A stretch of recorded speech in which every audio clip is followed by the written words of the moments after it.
I started filming Lucky concert tours in 1986. And although tours are about traveling, rehearsing and performing, my Super 8 footage shows mostly the traveling and boyish behavior on the side, making it look like holidays. Organizers, hosts, teachers and recorder makers were occasionally filmed, but mostly not. A pity, because it's so nice to see their workshops packed with machinery, custom-made tools and smelling freshly cut wood and linseed oil. In 1993, however, I used my last bit of film roll for capturing some recorder makers' action at the Von Huene workshop in Boston.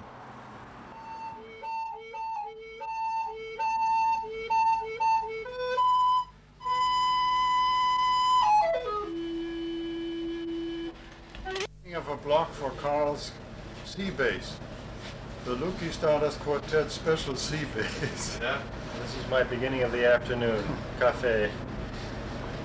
Okay, is your machine working? Yeah, it's Very good. Okay. So ideally we should turn some recorders now and do something. I'll not just stand here. I'll just stand around. Okay.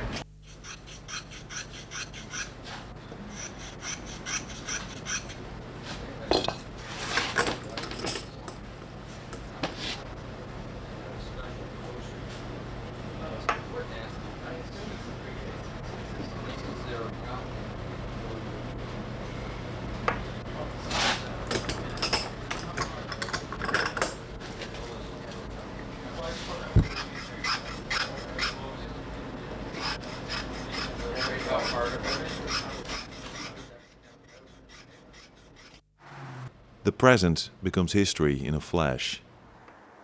Many years and visits later, I returned to Brookline Village to ask Friedrich about his ideas, his instruments and what was driving him. He's almost retired now. The workshop still being run as a family business. Have as many teeth per inch. So for big stuff it's fine, but for little stuff it's more jittery. But it's all we can get. We can do little stuff downstairs. Yeah. Yeah, or at home. Good morning. Only if you want to.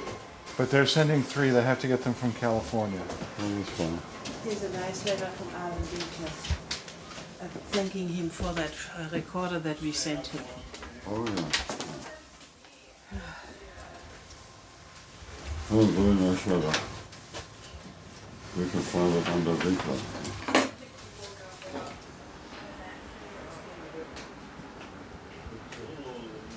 I never thought about that. Did Julie come downstairs?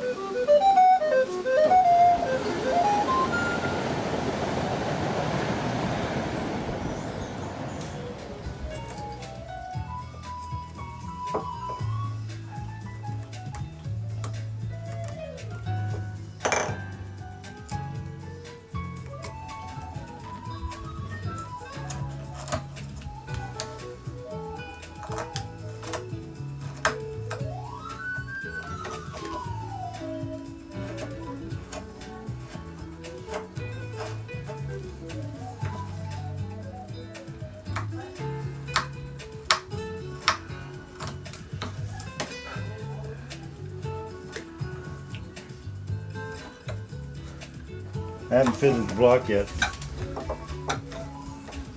I usually fit the block first so that if I crack the instrument, then I don't spend a whole half an hour to an hour carving the windway and then having to throw the instrument away.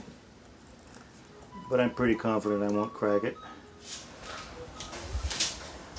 This is about 1936. You can see the old gasoline pump here. And this is how it looked on the inside and the back side, with Andreas in front. Andreas was then, I think, 13. The whole building had a floor that was sagging in one end. This is the lower point of the building, so I had to build up the floor a little bit to make it more even. And the floor was all erect quite hard from dragging steel across it. So the building needed quite a lot of work, rough work, before we could make instruments. So we are very used to fixing things. Not only instruments, but buildings. living space.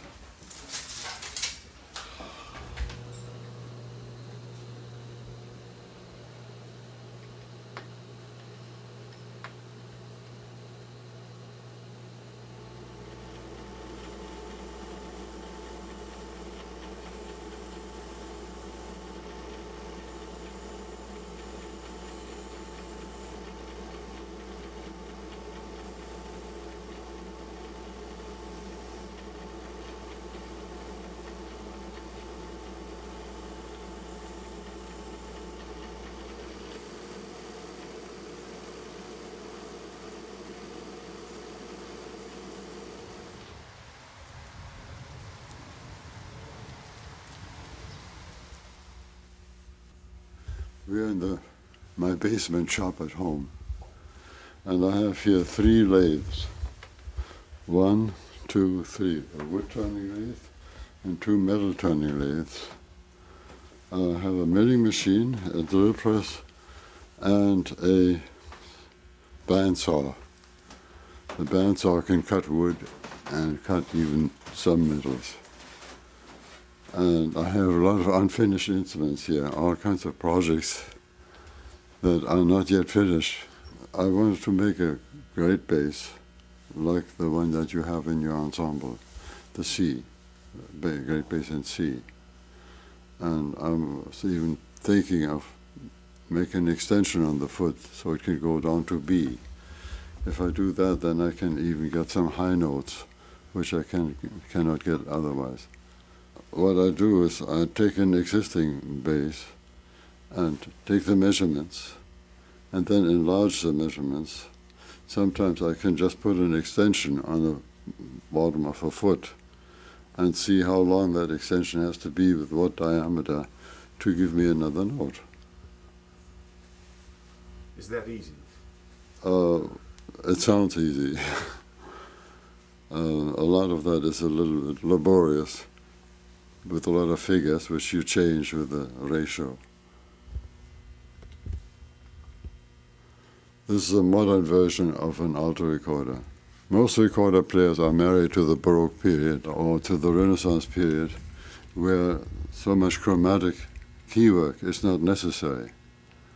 But I think it's a mistake just to stay in 1 century or in 2 centuries. Because all the other instruments in the orchestra have been developed further from the Baroque period. I love the Baroque period, and I love the instruments of the Baroque period.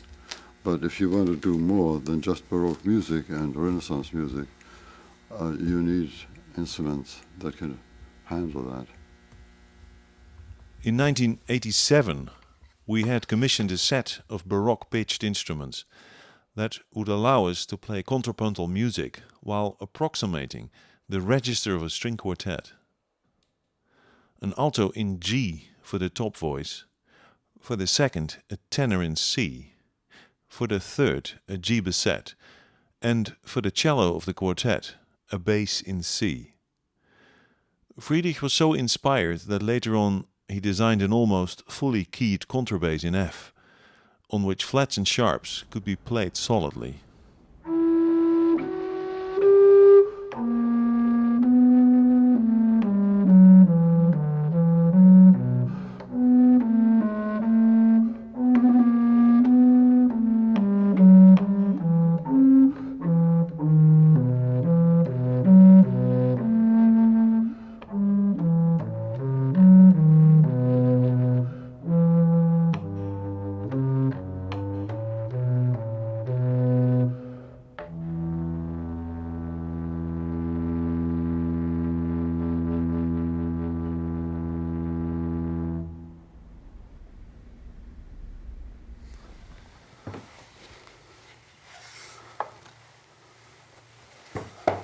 Bressan.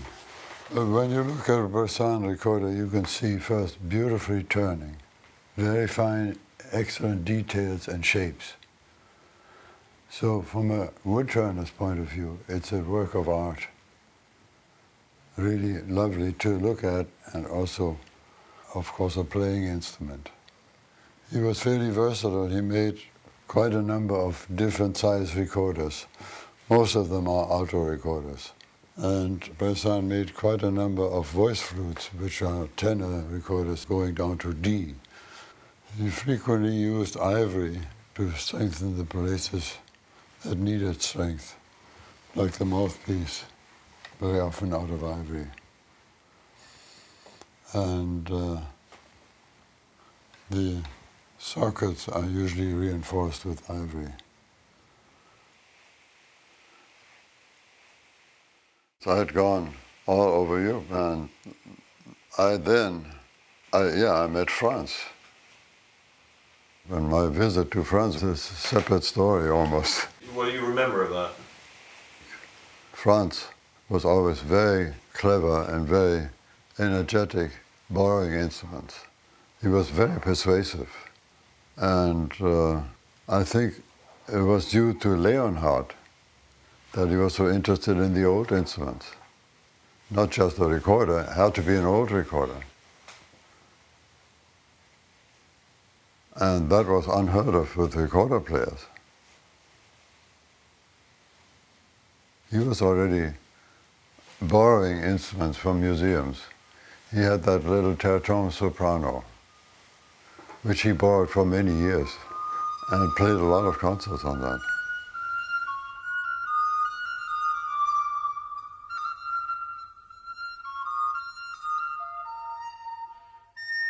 Until the museum said, no, you have to give it back.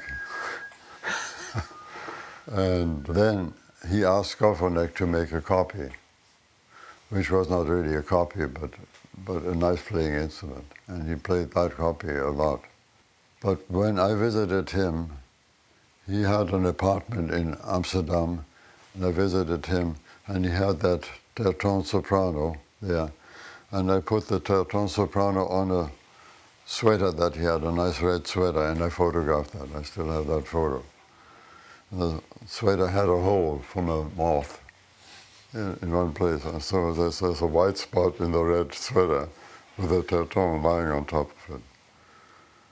By that time, I had made a Denner alto recorder because I had visited Copenhagen, and that instrument really convinced me that old recorders can play very well. Many of the old recorders didn't play very well because they were neglected, dusty, dirty, damaged, and so forth and so on. But that instrument played so well, I said, I have to make a copy of that. So Kohlsmeyer made a copy of a Bressan of Edgar Hunt with a problem on the low G, a burble. And Franz asked me, how do you get rid of the burble? I said, well, you make a new head, and you make a new center, and you make a new foot.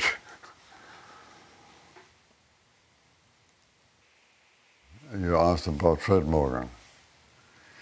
He wrote me from Australia for an opinion on an instrument that he sent me. And I felt it was nicely made, but it was not what inspired me, because it was not really like a Baroque recorder. And Fred was a very sensitive player, and after he'd visited me, and I had visited all these museums, he felt that's what he should do also, to see the old instruments.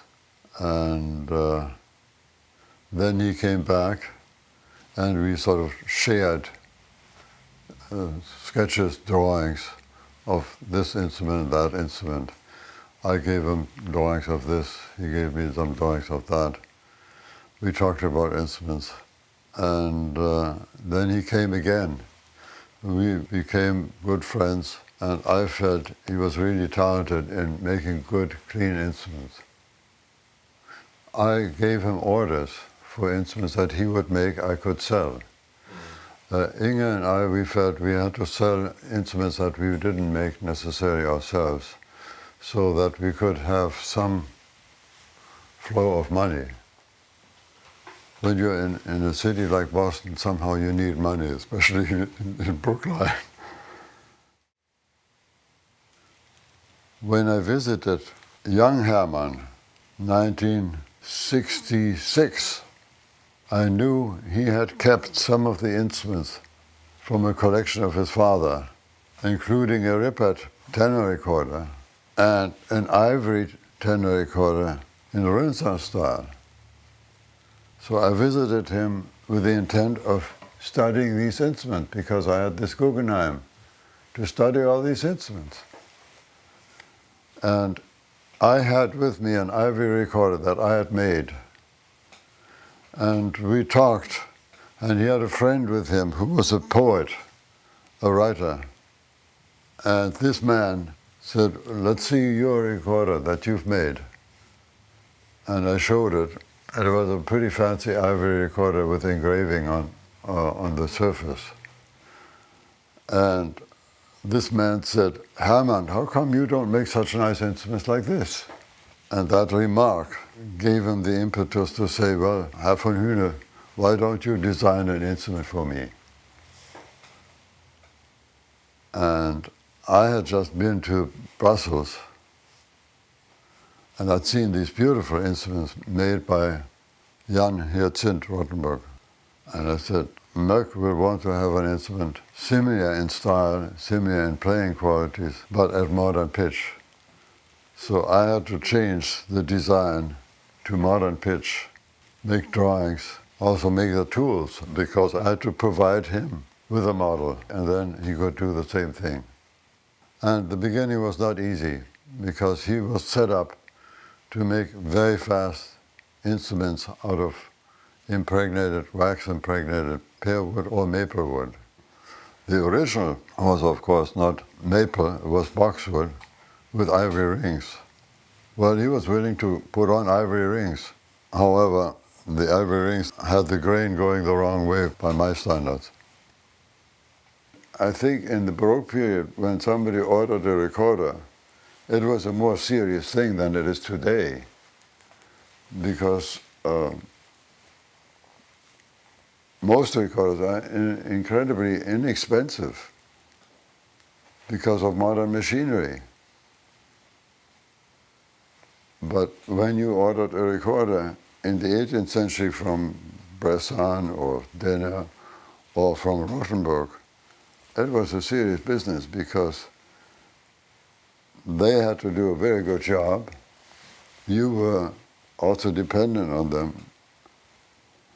And the standard of craftsmanship was very high in the Baroque period. Maybe it wasn't as high for recorder making as it was for making shotguns or pistols or clothing or furniture or building churches. But still, the expected standard was very high. And in Germany, 1920, 1930, the expected quality of a recorder, the appearance, artistic appearance, didn't matter that much. Nobody set a very high standard. It changed by the time after the Second World War. There became the interest in the Baroque period, play the old music on the old instruments. When I came to this country in 1948, became a very important year because 1950, there was the anniversary of Bach's death, 200 years. And everybody sold Wanda Landowska playing Bach. And there was so much Baroque music in the air that, Bach was suddenly rediscovered after World War II.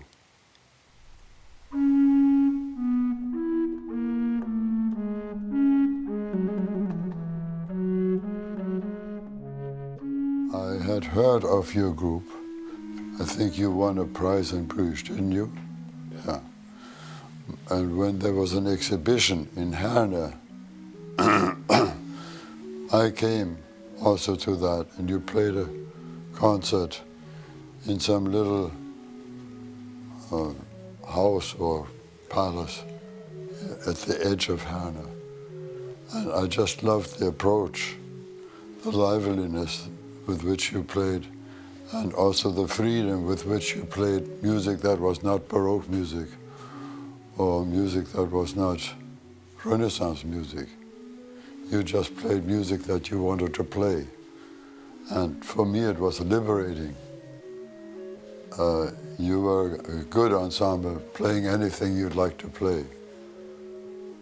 And the cheerfulness, these four young men, almost still boys, was great delight.